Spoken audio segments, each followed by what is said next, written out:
Un cordial saludo a todos los oyentes de Radio María. Un día más, con la gracia del Señor, proseguimos el comentario del Catecismo de nuestra Madre la Iglesia.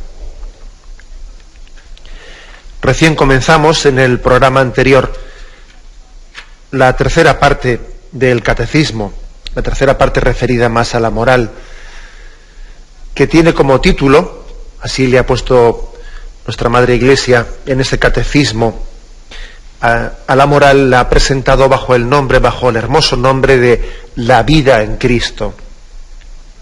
La moral es presentada como vivir en Cristo. Y hay unos cuantos números, ayer comenzamos y hoy vamos a proseguir con ellos, en los que se encuadra esa vida en Cristo, precisamente preservando la moral de lo que decíamos ayer, que es el riesgo del moralismo, que es... El moralismo sería, pues, presentar la moral desconectada de Jesucristo, como si fuese algo caprichoso, algo que de una manera unilateral la Iglesia, pues, ha convenido en determinados preceptos. Esto va a estar prohibido, esto va a estar mandado. Pues precisamente lo que hace el Catecismo es engarzar perfectamente la moral en el credo y en los mandamientos. Nos preserva, pues, del peligro del moralismo, que es, pues, como decía antes, un conjunto de preceptos y de mandamientos, pero que no están suficientemente engarzados en Jesucristo. A veces, que no nos quepa la menor duda, ¿no?, cuando nos encontramos con personas que tienen cierta alergia, cierta prevención, pues a la moral cristiana, sin duda alguna la causa está en que no conocen a Jesucristo. El que conoce a Jesucristo, pues vive en él y aunque él se sienta débil, pero entiende que los mandamientos de la ley de Dios, las bienaventuranzas, las virtudes cristianas, todo ello es la consecuencia lógica de vivir en Cristo. Cuando nos encontramos con personas que tienen esa especie de alergia o aversión, o sienten como una agresión por la moral cristiana, porque me ha coartado la libertad, porque me quita libertad, etcétera, etcétera. Cuando lo perciben así, el problema está en que no conocen a Jesucristo, que han entendido la moral como un moralismo, y no como la consecuencia lógica de ese seguimiento a Jesucristo. Qué hermoso es, pues, el título, ¿no?, de esa tercera parte, la vida en Cristo. Y de ahí vamos a proseguir. Ayer explicamos 3 números, los 3 primeros. Hoy vamos a continuar a partir del punto 1694. 1694. Aquí de alguna manera se está como explicando, bueno, si me permitís la expresión, la mística de la moral. También la moral tiene su mística, ¿no? Entendida la mística como esa presencia, ese obrar de Cristo y de su Espíritu en nosotros, ¿no? Dice este punto: incorporados a Cristo por el bautismo, los cristianos están muertos al pecado y vivos para Dios en Cristo Jesús, participando así en la vida del resucitado. Prosigue el punto, pero yo lo interrumpo aquí.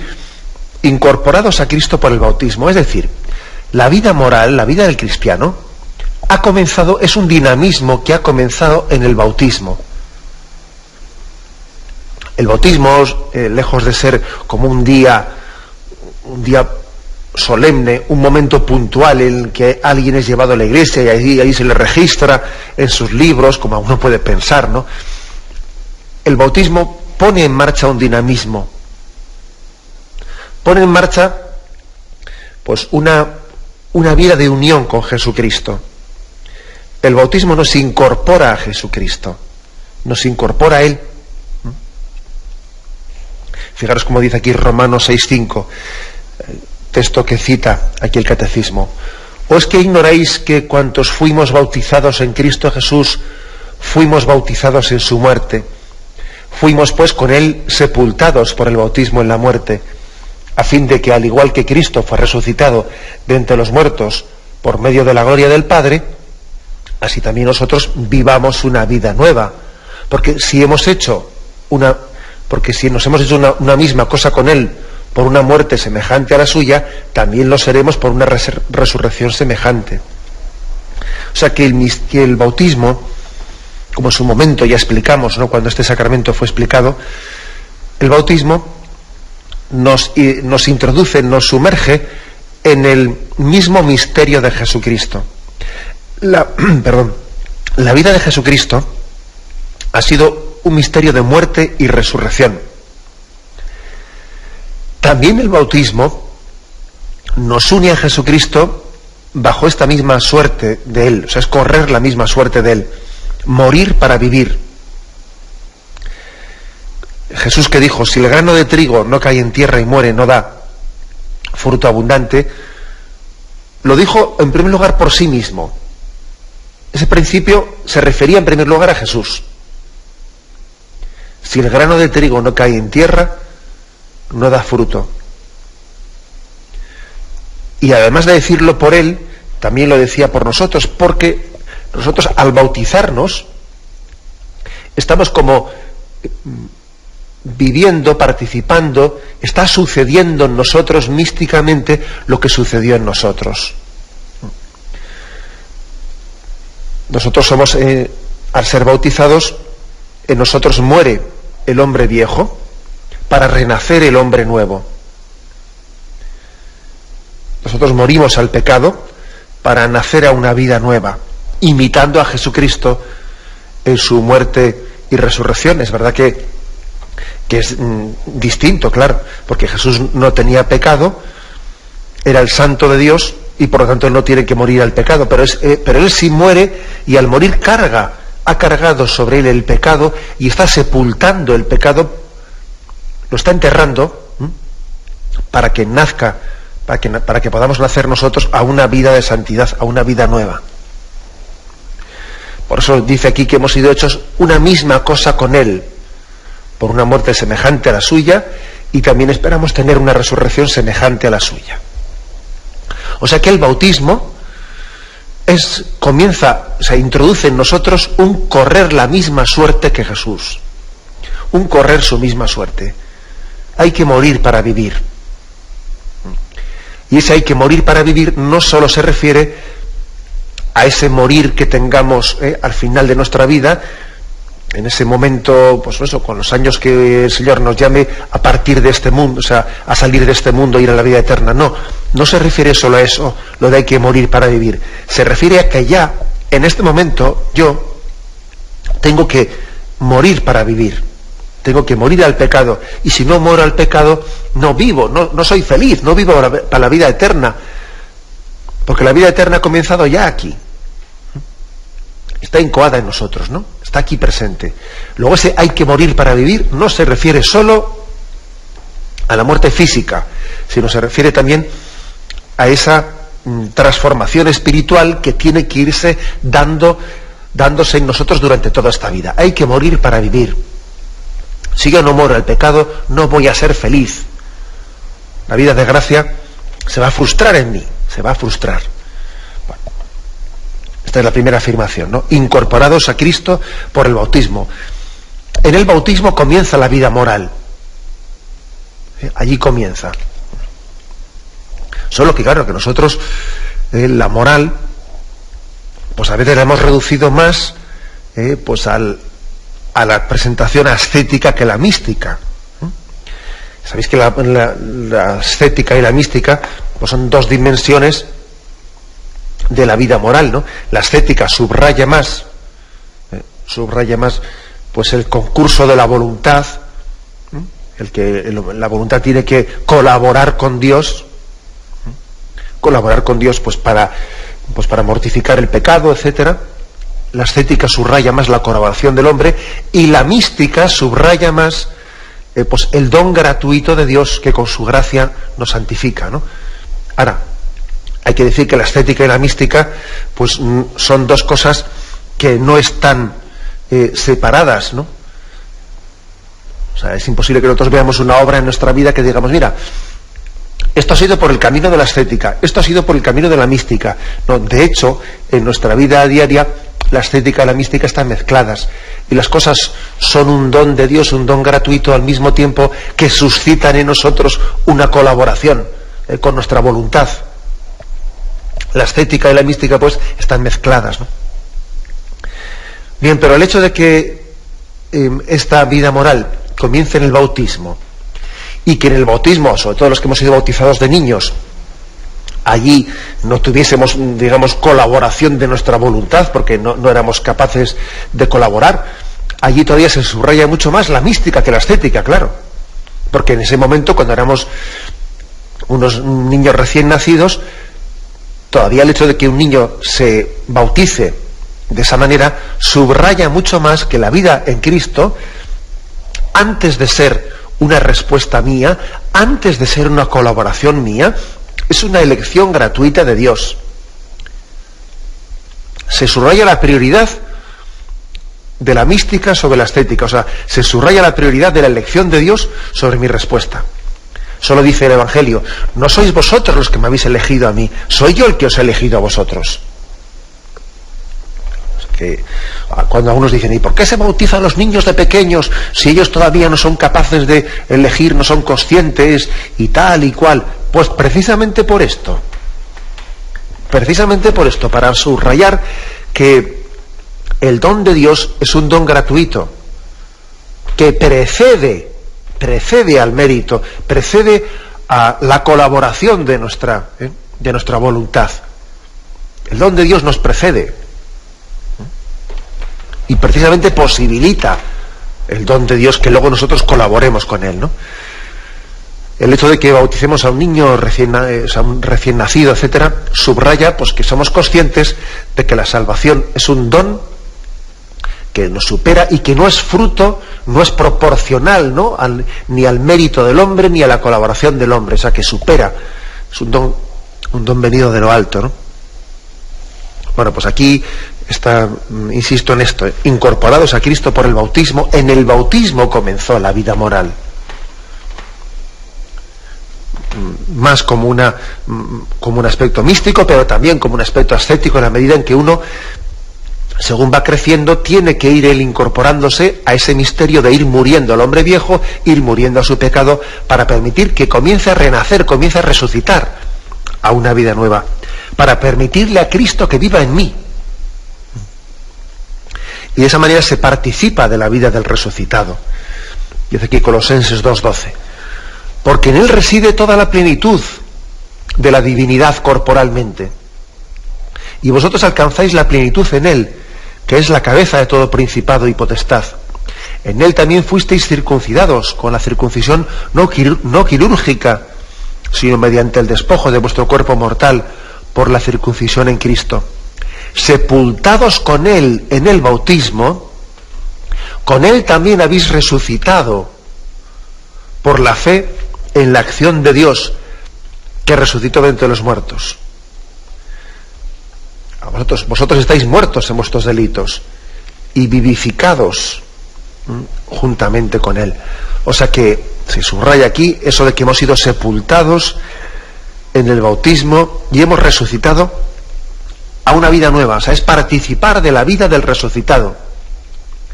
Si habéis resucitado con Cristo, buscad los bienes de allá arriba, donde está Cristo, sentado a la derecha del Padre. Continúa el catecismo. Siguiendo a Cristo y en unión con él, los cristianos pueden ser imitadores de Dios, como hijos queridos, y vivir en el amor. Ser imitadores de Dios. Claro, aquí hay una cuestión clara. Una pregunta puede ser uno: ¿se puede imitar a Dios? ¿A Dios se le puede imitar? Vamos a ver, pero claro, para poder imitar hace falta tener cierta semejanza. Es imposible que una hormiga imite a un hombre.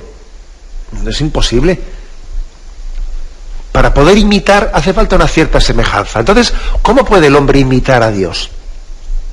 Si Dios es espíritu puro, nosotros tenemos una condición también corporal, no solo espiritual, también corporal. Si Dios es invisible, si nosotros estamos sujetos a la mediación de los sentidos para percibir las cosas, Entonces, ¿cómo podemos imitar a Dios? ¿Cómo es posible eso de imitar a Dios? Dios es inimitable, ¿no? La respuesta a este enigma, sin duda alguna, está en Jesucristo, en la encarnación. Es que Dios se encarnó, es que Dios se hizo hombre.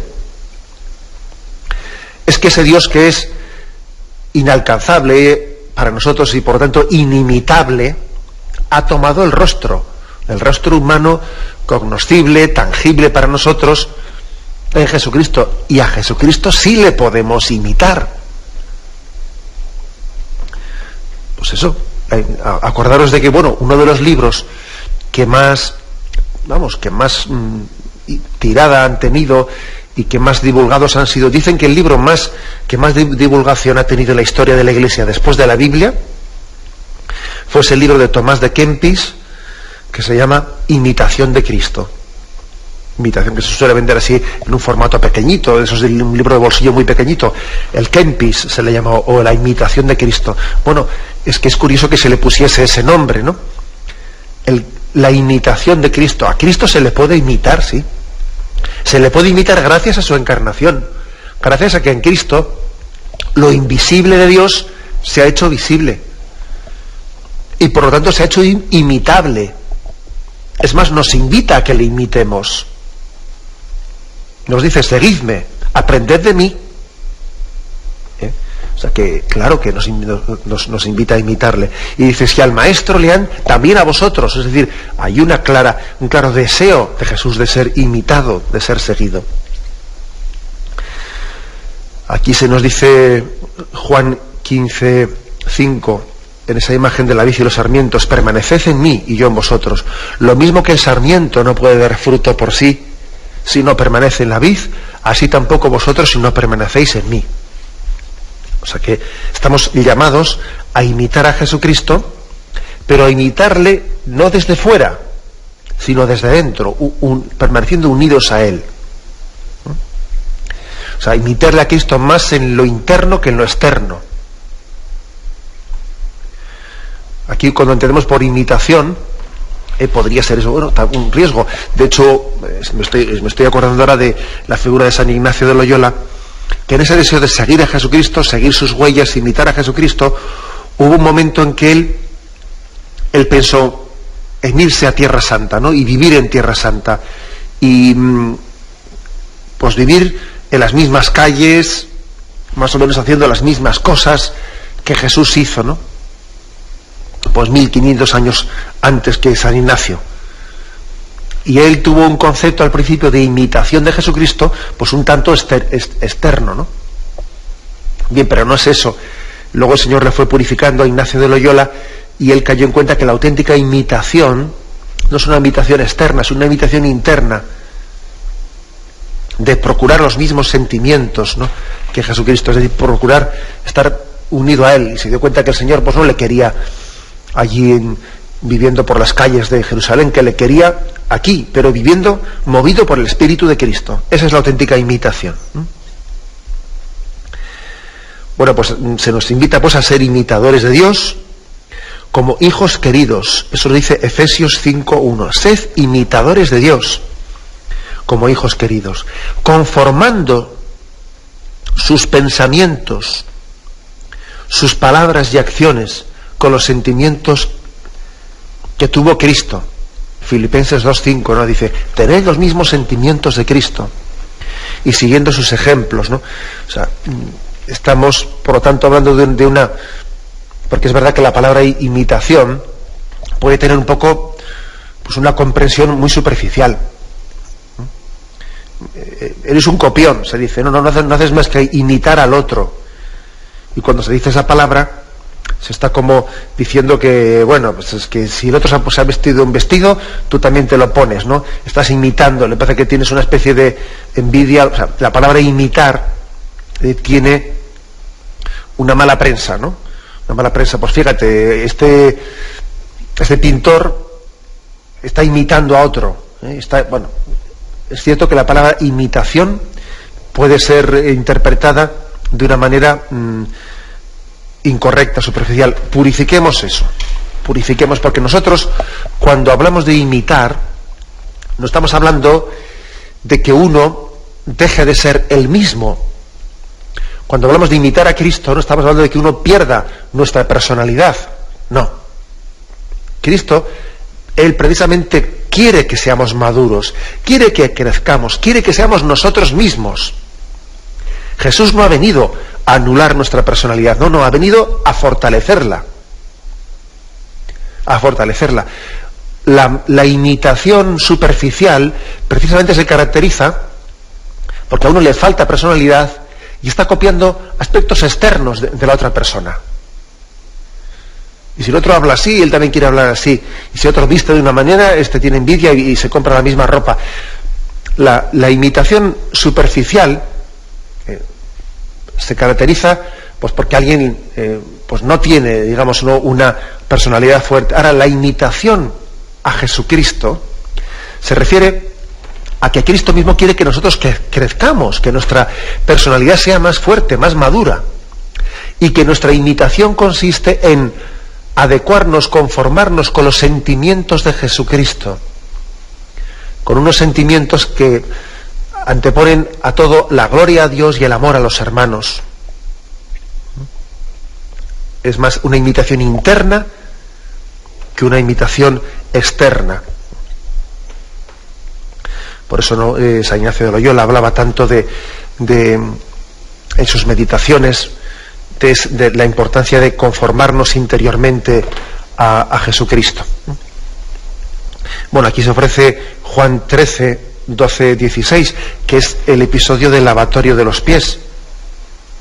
Si yo, siendo el Maestro y el Señor, os he lavado los pies, cuanto más vosotros debéis lavar los pies unos a otros. Es decir, Jesús está pidiendo no una imitación externa, sino está viendo en ella un símbolo, en el lavatorio un símbolo de una actitud interior de servicio, de despojamiento, ¿no?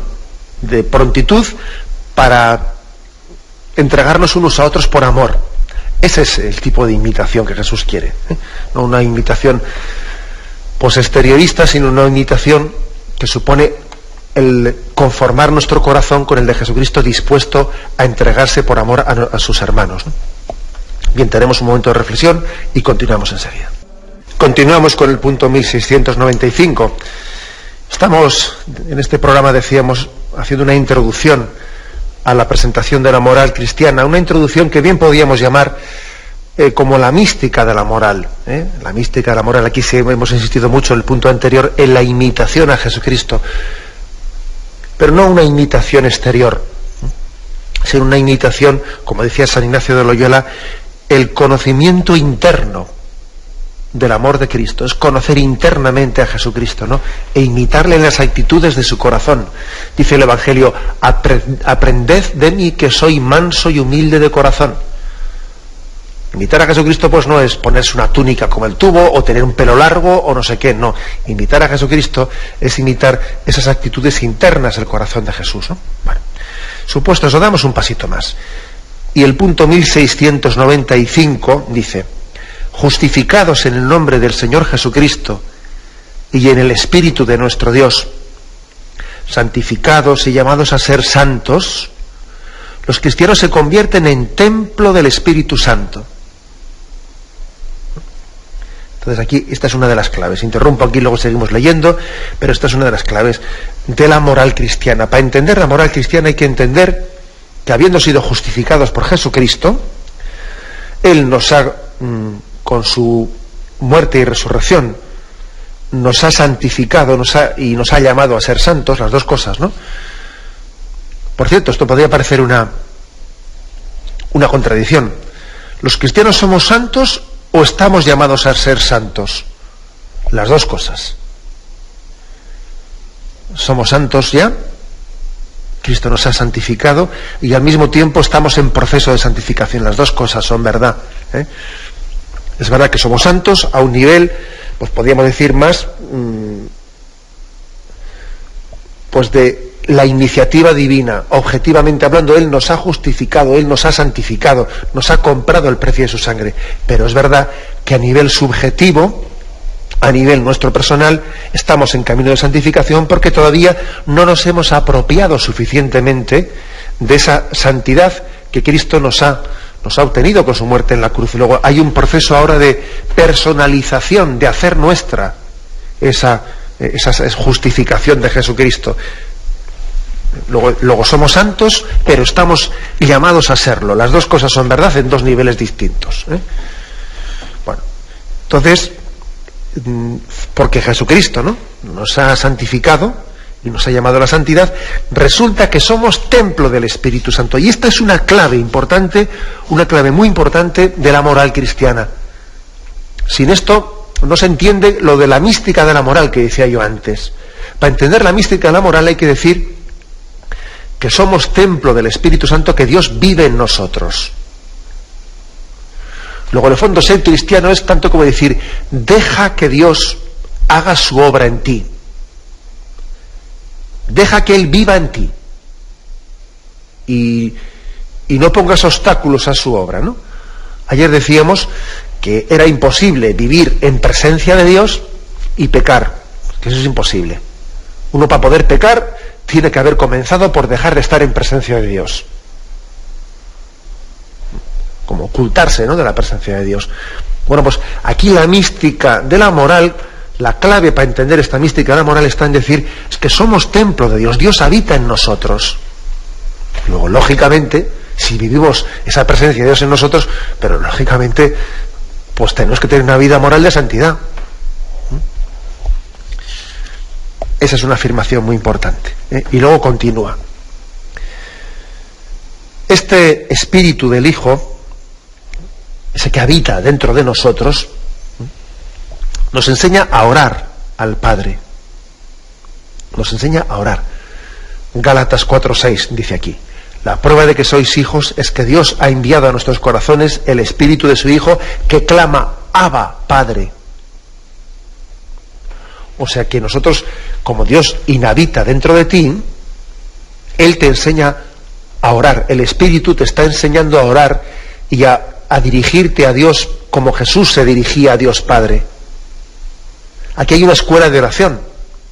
Cada vez que en esta radio, por ejemplo, rezamos los laudes, ¿no?, o rezamos las vísperas, no sé si nos damos cuenta, ojo, no es únicamente que a ti se te ha ocurrido, puedes rezar laudes, luego es una decisión tuya personal, y no, más allá de esa decisión tuya personal, es el Espíritu Santo el que te está enseñando a orar, el que está dentro de ti clamando, Abba, Padre. Cuando tú dices, Dios mío, ven en mi auxilio, Señor, date prisa en socorrerme, es el Espíritu Santo el maestro de tu oración. Cuando tú rezas esa oración, o sea, sábete, sé consciente, sé sensible, para que más allá de tus obras humanas, de tus actos humanos, ¿no?, también ha habido una iniciativa en la que tú has colaborado, ciertamente, ¿no?, pero ha habido una iniciativa del Espíritu Santo que está rezando, que te está a ti incorporando a la oración de Cristo al Padre.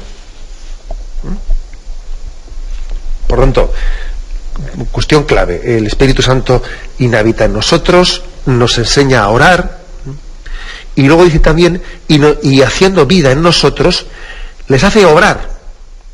Nos enseña a orar y nos enseña a obrar. Gálatas 5:25 dice, si vivimos según el Espíritu, obremos también según el Espíritu.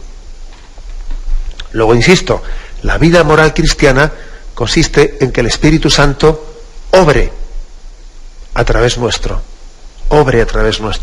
que nos dejemos mover por las mociones del Espíritu Santo. Fijaros que dice, ¿no?, Señor, que tu gracia inspire, sostenga y acompañe nuestras obras. Esa es una oración que se pide varios domingos al año. Que tu gracia inspire, sostenga y acompañe nuestras obras, para que todo nuestro obrar provenga de ti como su fuente y tienda a ti como su fin. Insistiendo una vez más en la mística de la moral. El Espíritu Santo está enseñándonos a orar y también nos está moviendo a obrar, para que obremos a través del Espíritu. leo de nuevo esta frase para que no se quede colgada el sentido: este Espíritu del Hijo les enseña a orar al Padre, y haciéndose vida en ellos les hace obrar para dar frutos del Espíritu por la caridad operante. Claro, porque es que gracias a que el Espíritu obra en nosotros tenemos frutos espirituales, ¿no? Dice Gálatas 5:22 y siguientes, ¿no? El que obra las obras de la carne, pues tiene, el que se deja llevar por la carne, hace obras carnales: fornicación, impureza, libertinaje, idolatría, hechicería, odios, discordias, celos, iras, rencillas, divisiones, disensiones, envidias, embriagueces, orgías y cosas semejantes. En cambio, el fruto del Espíritu, o sea, el que se deja mover por el Espíritu Santo, sus frutos son amor, alegría, paz, paciencia, afabilidad, bondad, fidelidad, mansedumbre, dominio de sí. Es impresionante ese texto, que lo tenéis en Gálatas 5, versículo 22, y podéis leer algunos anteriores para coger el contexto, ¿no? Allí se ve claramente cómo el que se deja llevar por la carne, pues irremediablemente de la carne lo carnal viene. Quien se deja mover, quien deja que el Espíritu Santo le mueva, le inspire, le sostenga, le acompañe, pues lógicamente el fruto de ese dejarse mover por el Espíritu son las obras espirituales: amor, alegría, paz, paciencia, afabilidad, bondad, fidelidad, mansedumbre, dominio de sí. La clave, pues, de la vida cristiana es dejar que el Espíritu Santo actúe en nosotros. Y dejar que Él nos mueva, ¿no? Que su gracia nos mueva. Nosotros, en nuestra dureza de corazón, podemos ser poco sensibles a esto. Y cuando hacemos una obra buena, atribuirnos a nosotros mismos, ¿no? Pues el fruto, el éxito, ¿no? Pues qué machote que he sido yo, ¿no? Y siendo inconsciente de que he sido movido por el don del Espíritu Santo. Que la gracia me ha sostenido, me ha acompañado. Eso es muy importante. Y que demos gloria a Dios, porque en el fondo estamos dando gloria a Dios con las obras buenas que hacemos. ¿Por qué damos gloria a Dios? Pues porque Dios nos ha movido a hacer esas obras. Luego damos gloria a Dios al hacer obras buenas. Y exactamente ocurre que cuando obramos mal, el motivo es que no nos hemos dejado mover por esa gracia, no nos hemos dejado mover por el Espíritu Santo, ¿no? Hemos estado frustrando, ¿sí? Hemos estado desperdiciando esa gracia del Espíritu que ha querido inspirarte, etcétera, y tú lo has rechazado, has puesto un obstáculo, ¿no?, a ese don del Espíritu. Bueno, continúa adelante, dice: sanando las heridas del pecado, el Espíritu Santo nos renueva interiormente mediante una transformación espiritual. Nos ilumina y nos fortalece para vivir como hijos de la luz, por la bondad, la justicia y la paz. Aquí yo creo que insistiría lo de que, sanando las heridas del pecado, el Espíritu Santo nos renueva interiormente. En la tradición cristiana siempre se compaginó lo siguiente, ¿no?, que el efecto de la gracia es sanante y elevante. La gracia tiene dos efectos en nosotros: sanante y elevante. Nos sana las heridas que el pecado ha dejado en nosotros y al mismo tiempo nos eleva a la condición de hijos de Dios. Como os podéis imaginar, esos dos efectos, sanante y elevante, pues están unidos. Nosotros los distinguimos para que al distinguirlo seamos más conscientes, ¿no?, del amor de Dios en nosotros, pero no es que en la práctica pueda haber un efecto elevante sin haber sanado, ni puede haber tampoco un efecto sanante que no nos eleve. O sea, las dos cosas, ¿no?, son ciertas. Pero aquí se subrayan, y creo que es bueno que caigamos en cuenta, ¿no? El Señor nos sana las heridas y nos eleva a una condición de hijos, ¿no? Nos hace hijos de la luz, porque ha sanado, nos ha liberado del poder de las tinieblas, ha sanado las heridas, y por eso nos hace hombres nuevos, Esta es la expresión mística con la que se nos presenta este punto. Tenemos ahora un momento de reflexión y continuaremos enseguida. Proseguimos en este programa del comentario del Catecismo de la Iglesia Católica, proseguimos con el punto 1696. Estamos haciendo la introducción a esa tercera parte del Catecismo, la introducción a la moral, que tiene como título La vida en Cristo. Y dice este punto: el camino de Cristo lleva a la vida. Un camino contrario lleva a la perdición. La parábola evangélica de los dos caminos está siempre presente en la catequesis de la Iglesia. Significa la importancia de las decisiones morales para nuestra salvación. Hay dos caminos, el uno de la vida, el otro de la muerte, pero entre los dos una gran diferencia. Fijaros, si antes estábamos hablando, ¿no?, de que hay dos dimensiones en la vida moral, la mística y la ascética, que la mística subraya más la acción de Dios y la ascética más la colaboración del hombre. Ahora, en este punto, después de haber subrayado mucho la mística, los anteriores, ahora se subraya la ascética. Ojo que hay dos caminos. Ojo que Dios te pone a ti, y tú también en tu voluntad, en tu decisión, en tu libertad personal, tienes que elegir. Mira que son dos caminos que llevan a destinos completamente distintos, ¿no? Y aquí se dice, Deuteronomio 3:15 y siguientes: mira, yo pongo ante ti vida y felicidad, o muerte y desgracia. Si escuchas los mandamientos de Yahvé tu Dios, que yo te prescribo hoy, si amas a Yahvé tu Dios, si sigues sus caminos y guardas sus mandamientos, preceptos y normas, vivirás y te multiplicarás. Yahvé tu Dios te bendecirá en la tierra a la que vas a entrar para tomar en posesión. Pero si tu corazón se desvía y no escuchas, si te dejas arrastrar a postrarte ante otros dioses y a darles culto, yo os declaro que pereceréis sin remedio y que no viviréis muchos días en el suelo que vas a tomar en posesión al pasar el Jordán. Pongo hoy por testigo contra vosotros al cielo y la tierra. Te pongo delante de ti vida o muerte, bendición o maldición. Escoge la vida para que vivas tú y tu descendencia. Es impresionante, ese texto es impresionante porque después de haber subrayado toda la mística, todo ese aspecto de que Dios vive en nosotros, de que Él quiere obrar en nosotros, quiere inspirarnos, quiere movernos, sí, pero luego también tú con tu voluntad libremente tienes que responder a esa llamada de Dios. El Espíritu Santo quiere mover tu voluntad, pero siempre lo hace respetando tu libertad. Él toca la puerta de tu corazón con mucha delicadeza y siempre te dice, ¿se puede? Y tú tienes que decirle adelante. Es así, es este misterio de delicadeza entre la gracia de Dios y la colaboración del hombre. Es una insistencia muy grande en que hay dos caminos que llevan. El hombre tiene que elegir un camino, el de la salvación o el de la perdición. Y el que dice, no, yo me quedo en el punto intermedio. El que no está conmigo está contra mí. El que no recoge conmigo desparrama.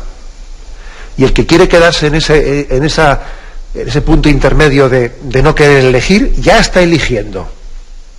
Es así la cosa de dura, es la vida misma. Es decir, el no querer hacer esa elección entre el bien y el mal, ya estás haciendo una elección de tibieza, de mediocridad, que en definitiva te va a conducir al mal. Irrevisiblemente te va a conducir al mal. Jesús, desde luego, yo creo que si algo hay que nadie podrá acusarle es de no haber sido claro, transparente a la hora de manifestar su camino, ¿no? Alguno le diría al Señor, pero hombre, qué poco marketing tienes, porque ya sabemos que hoy en día la gente lo que hace es vender el producto intentando ocultar las dificultades, limando las aristas, poniendo por delante lo bonito, tapando un poco todo lo que sea más costoso, tapando la cruz. No, Jesús no hizo eso. Jesús habló claramente, ¿no?, de eso, del seguimiento a Él, el que viene detrás mío, que se niegue a sí mismo, que cargue con su cruz y me siga. El Señor no estuvo disimulando la cruz. Él nos dijo, ¿no?, lo tenéis en Mateo 7:13, entrad por la puerta estrecha, porque ancha es la puerta y espacioso el camino que lleva a la perdición, y son muchos los que entran por ella, pero que estrecha es la entrada, y que angosto el camino que lleva a la vida, y pocos son los que lo encuentran. Guardaos de los falsos profetas. O sea, que Jesús no anduvo con disimulos, él nos habló claramente del seguimiento, de la importancia de la elección, de que tienes que elegir, de que tienes que optar por el camino de la salvación, y si retardas tu adhesión a ese camino, ya estás eligiendo, estás siendo arrastrado, ¿eh? Estás siendo arrastrado, ¿no? En esta vida, el que no se conduce es arrastrado. Aquí no hay punto intermedio entre conducirse o dejarse conducir por el Espíritu o ser arrastrado por el espíritu de este mundo, por la carne. Es que no hay punto intermedio. Es que además lo demuestra la propia historia personal de cada uno de nosotros. O nos dejamos conducir por el Espíritu Santo y libremente nuestra voluntad se adhiere, ¿no?, a ello, o somos arrastrados por el espíritu del mundo y por nuestra carne, en definitiva por Satanás, ¿no?, príncipe de este mundo. Bueno, pues esto es lo que también San Ignacio de Loyola, en sus ejercicios espirituales, él habla bajo la meditación de las dos banderas, la bandera de Cristo y la bandera de este mundo, ¿no?, la bandera de Satanás. Como os podéis imaginar, aquí no estamos inventando nada nuevo, estamos volviendo a reafirmar, a remarcar, pues lo que es la misma enseñanza evangélica. No podéis servir a dos señores, porque si servís a uno abandonaréis al otro. Jesús fue muy claro en el Evangelio está lleno de versículos y de pasajes en los que Jesús claramente habla de dos banderas, en el sentido de no podéis servir a dos señores, el que me sigue a mí mismo, el que quiera seguirme, que se niegue a sí mismo, y haz que os envío como ovejas en medio de lobos. El Evangelio está continuamente hablando de ese doble camino, esa elección que el cristiano tiene que hacer en su seguimiento. El Señor, pues, sobre todo fue claro, transparente, por amor a nosotros nos reveló claramente ese camino, ¿no?, y nos previno. ¿Cómo no va a prevenirnos, no?, alguien que nos quiere, de la posibilidad de un camino de perdición? Y nos previno frente a él. Bien, concluimos de esta manera este punto. Todavía tendremos un programa más dedicado a esta introducción de la vida en Cristo. Me despido con la bendición de Dios Todopoderoso, Padre, Hijo y Espíritu Santo, descienda sobre vosotros. Alabado sea Jesucristo.